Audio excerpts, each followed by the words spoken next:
Hello, friends, and welcome back to Stories About Entitled People. Let's start our video with a story in which our OP, the office manager at a tiny family business, silently fixed the break room nightmare by unplugging the perpetually filthy microwave, forcing the coworker to actually clean up or go hungry. But before we begin, best way to support our channel is to leave comments, like, and subscribe with the turned-on bell so you don't miss the new video every single day. Here we go.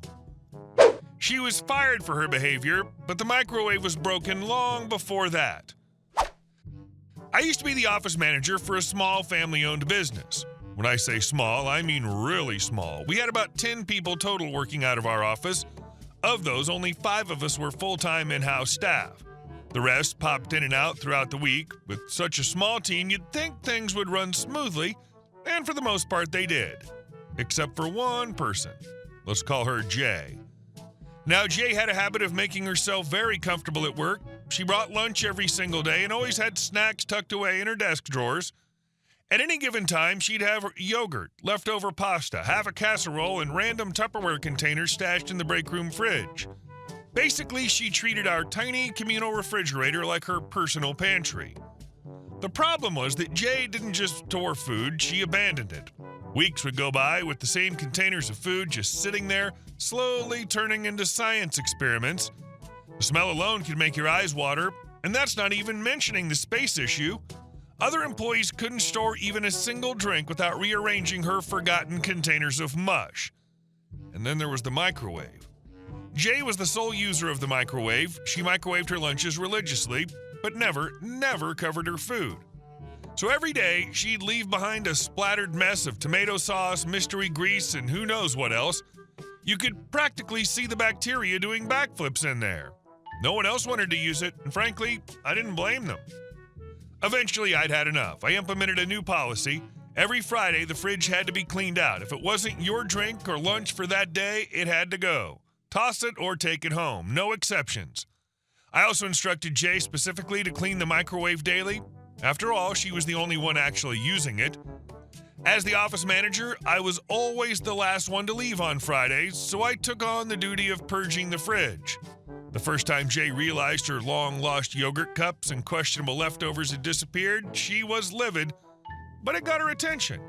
After that, she started taking her food home every week. Small victory. However, the microwave still grows. On rare occasions, I would want to use the microwave myself. One Friday, I decided to make some popcorn. I opened the door and was immediately hit with a wall of crusted-over marinara and stale cheese.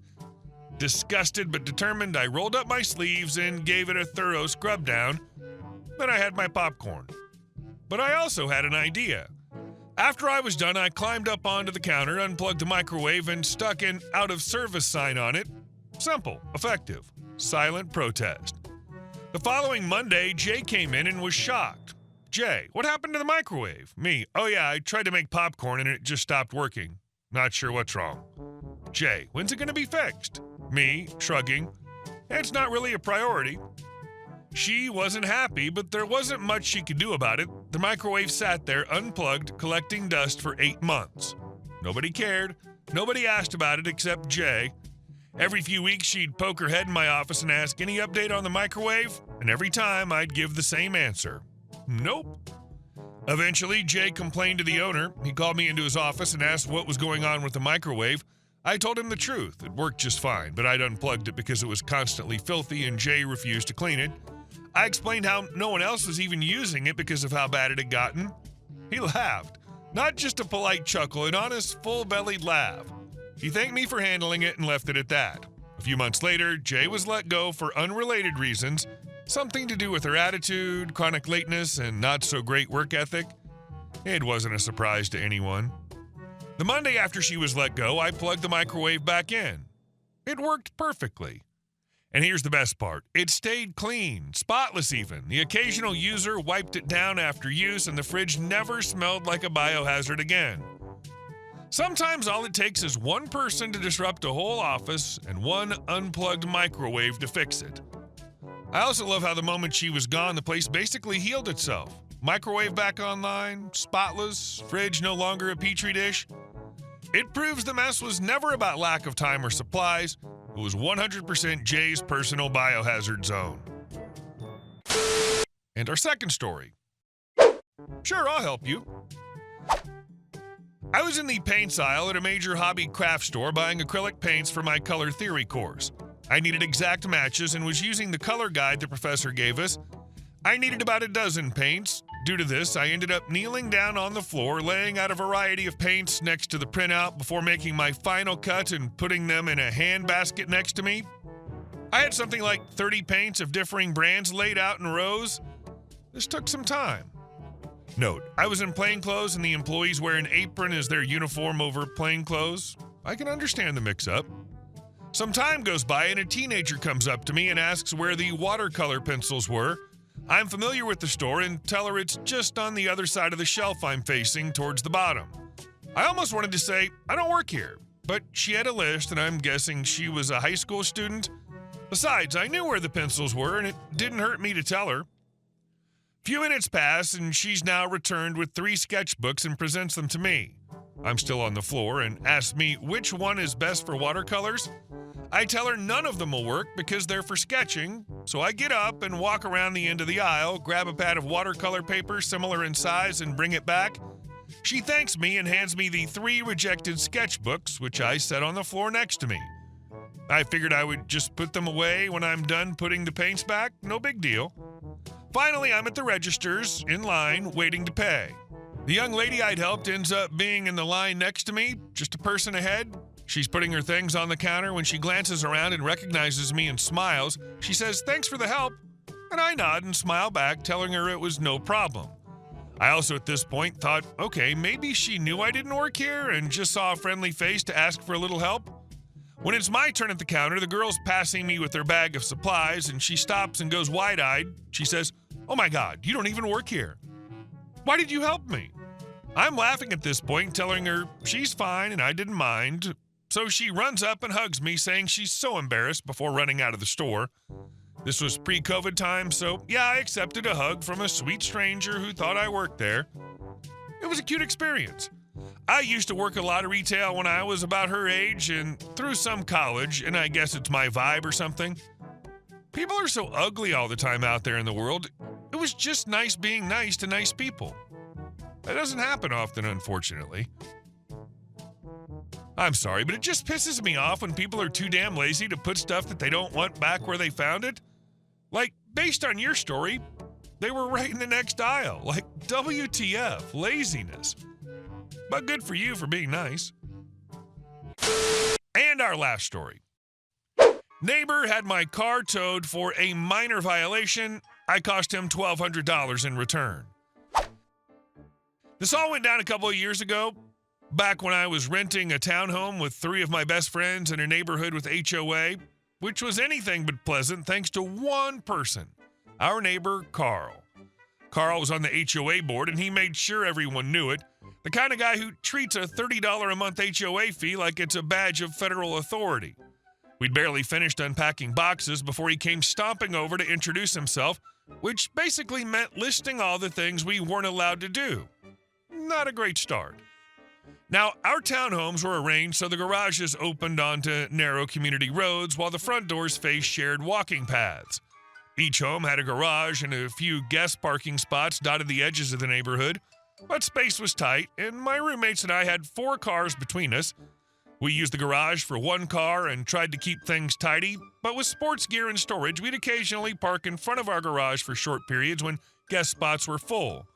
We'd seen plenty of neighbors do the same. No big deal, right? Wrong, because Carl. One day, while we were organizing the garage, Carl swaggered up and said, "Just so you know, parking in front of your garage overnight is against HOA rules." Fair enough. We were new and didn't know, but then he added, "And if you do it again, I'll personally have you towed." Cool. Totally necessary to be a cartoon villain about it. We told him we'd stop and followed through. Daytime was okay, but every night we made sure no cars were blocking the garage. No problems, until one night, one of my roommates parked there briefly to grab dinner before heading to his girlfriend's. Just a quick pit stop. He came out an hour later and the car was gone. Guess who was standing outside, arms crossed like a smug gargoyle? Carl, told you what would happen. The car was towed and the impound lot was closed. That overnight fee, $500. Carl had waited for the moment to strike, and he got what he wanted. But what he didn't realize is that he'd just declared war.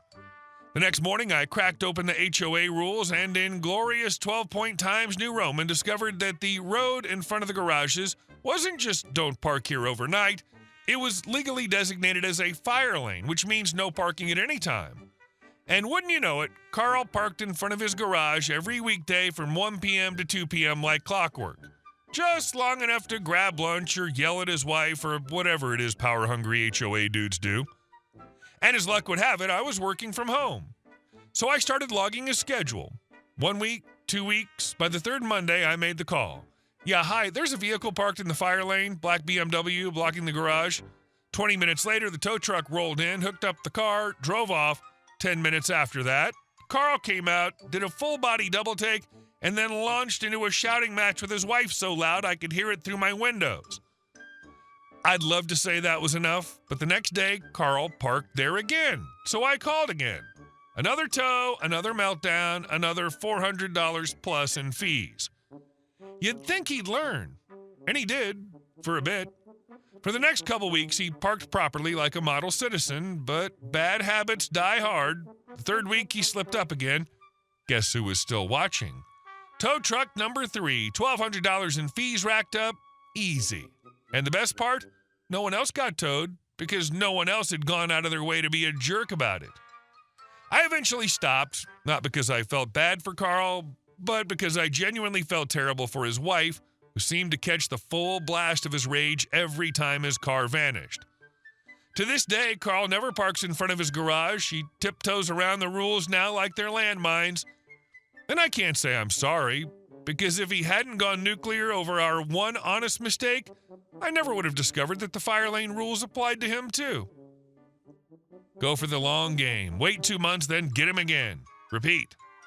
Then check the HOA bookkeeping, and if he's stealing from the coffers, nail him for that. Hey guys, thank you all for watching the video. I'll see you in the next one.